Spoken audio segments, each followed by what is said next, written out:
वर्तमान की दुनिया के दोस्तों नमस्कार, मैं अखिलेश कुमार। आज हम बात करेंगे यूपीएससी सीएससी 2017 सामान्य अध्ययन प्रश्न पत्र प्रथम के प्रश्न संख्या 1 की। यह प्रश्न है, आप इस विचार को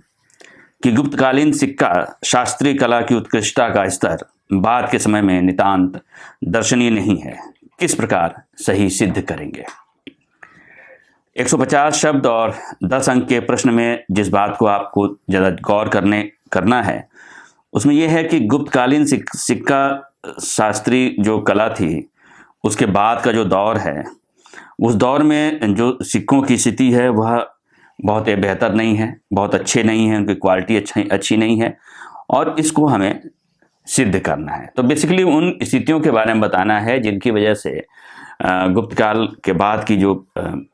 सिक्का कला है उसमें जो गिरावट आई है, उसकी क्वालिटी में जो गिरावट आई है, उसके पीछे के क्या कारण थे। इन सब चीज़ों को हमें इसमें स्पष्ट करना है। मेरे मुताबिक इसमें लगता है कि इसकी शुरुआत में जो तत्व लिखने चाहिए वो होगा कि गुप्तोत्तर काल में मजबूत केंद्रीय सत्ता का अभाव, व्यापार और नगरों के पतन के साथ मुद्रा का प्रचलन कम हो गया। यहाँ पर आपको यह स्पष्ट होना होगा कि ये जो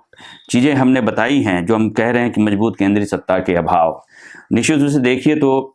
आप किसी भी इस तरह की केंद्रीय सत्ता का अभाव देखते हैं जब तक कि दिल्ली सल्तनत नहीं आ जाता। गुप्त काल के बाद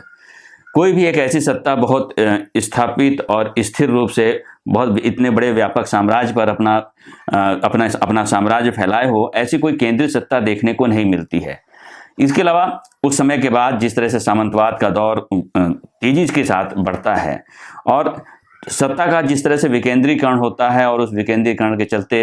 स्थानीय स्तर पर तमाम तरह के जो सामंत हैं वो अपने आप को राजा घोषित करते हैं और यह दौर अगले 800 सालों तक इसी तरह से चलता रहता है इधर उधर करके। तो इस पूरे दौर में, और इस पूरे दौर में यही नहीं बल्कि आप इस बात को भी ध्यान में रखिए कि अरबों के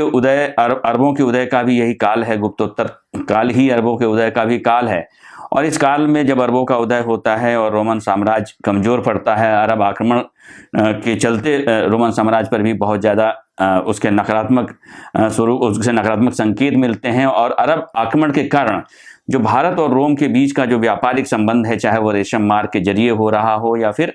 समुद्री मार्ग के जरिए हो रहा हो, वो प्रभावित होता है। तो इससे जो भारत का विदेशी व्यापार है वह भी बहुत बुरी तरह से प्रभावित होता है और इसी के बाद का जो दौर आप देखते हैं वास्तव में केंद्र की सत्ता के अभाव में सामंतवाद के चरमोत्कर्ष का दौर भी देखते हैं। और इसके साथ साथ आप व्यापार के क्षेत्र में, अर्थव्यवस्था के क्षेत्र में जो देखते हैं, जो निश्चित रूप से उस जो केंद्रीकरण सत्ता का था और उसका जो व्यापक प्रभाव था, अब वह विकेंद्रीकृत होने के चलते जो व्यापारिक गतिविधियों में जो शिथिलता आती है, यानी जो रुकावटें आती हैं और अलग अलग ढेर सारे राजा अलग अलग क्षेत्रों के स्थानीय स्तर पर जो राजा विकसित होते हैं वह किस तरह से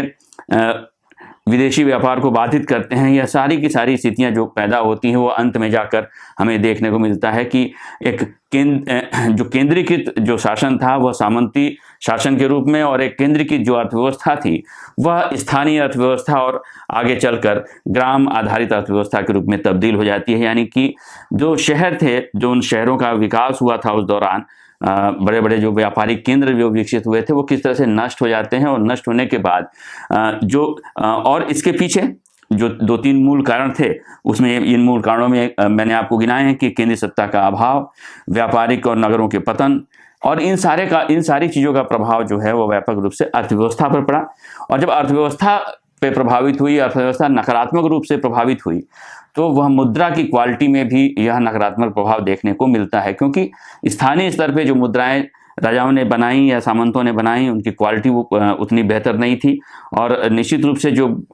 गुप्त काल के दौरान या उसके पहले जो हमें मुद्राओं की क्वालिटी और खासकर स्वर्ण मुद्राओं की जो क्वालिटी हमें देखने को मिलती है उसका व्यापक पैमाने पर ह्रास हुआ और गिरावट आई। और वह जो व्यापार विनिमय का भी एक साधन थी, सत्ता के प्रतीक का भी, सत्ता के वास्तविक प्रतीक का प्रतीक भी थी, उसमें भी हमें कमी देखने को मिलती है। तो इस पूरे दौर में हमें जब ये सत्ता खत्म होती है, केंद्रीकृत सत्ता यानी कि मजबूत सत्ता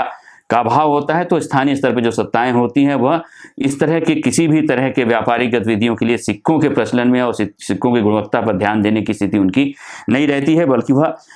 संघर्ष में ही शामिल हो जाती है। तो हमें लगता है कि इस प्रश्न का जो उत्तर होगा वो इसी तरह से होना चाहिए गुप्तोत्तर काल में मजबूत केंद्रीय सत्ता के अभाव, व्यापार और नगरों के पतन के साथ मुद्रा का प्रचलन कम हुआ। अरब आक्रमण के चलते रोम के साथ रेशम आदि का व्यापार अवरुद्ध हुआ। बाहर भेजी जाने वाली वस्तुओं के विनिमय में सोना चांदी कम आने लगा। निश्चित रूप से बहुत बड़ा हमारी वस्तुओं के, भारत से जो वस्तुएं जाती थी विदेशों में, उसके बदले रोम से बड़े पैमाने पर सोना चांदी ही आता था। और उसमें जब अवरोध उत्पन्न हुआ व्यापार में, तो वह उनकी आमद भी काफ़ी कम हो गई। सिक्कों की मात्रा, मौलिकता, कलात्मकता,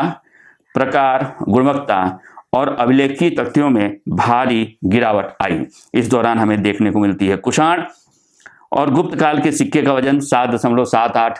ग्राम होता था, जो कि गुप्तोत्तर काल में 4.2 ग्राम से अधिक का नहीं था। यानी कि उसकी क्वालिटी में गिरावट आई, उसके भार में गिरावट आई, और वह जो सिक्का कुषाण और गुप्त काल के दौरान 7.78 ग्राम का होता था, वह गुप्तोत्तर काल में आकर 4.2 ग्राम का हो गया। इस दौर के सिक्कों में आकार की एकरूपता के अभाव के साथ आकृतियों, राजाओं के नाम, वंश का भी कम उल्लेख मिलता है। यानी राजनीतिक स्थायित्व नहीं था, और वह राजनीतिक स्थायित्व जो नहीं होना, वह किसी न किसी रूप से सिक्कों में, यानी अर्थव्यवस्था में भी स्थायित्व नहीं था, और वह अर्थव्यवस्था में भी स्थायित्व का न होना सिक्कों में परिलक्षित हो रहा था। अधिकांश राज्यों ने निम्न कोट के मिश्रित धातुओं या चांदी, तांबे और शीशे के सिक्के जारी किए। सेन, पाल शासकों से लेकर गुर्जर, प्रतिहार, कश्मीर आदि के शासकों ने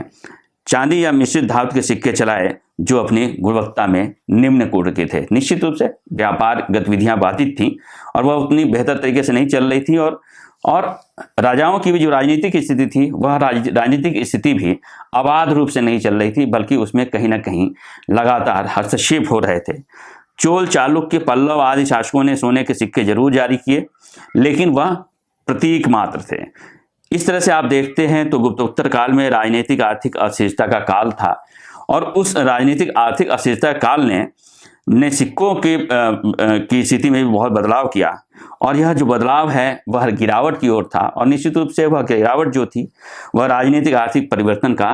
प्रतीक थी। यानी अर्थव्यवस्था में गिरावट हो रही है, तो यह स्पष्ट है कि जो राजनीति है, या जो राजनीति करने वाले लोग हैं, या जो शासक वर्ग है,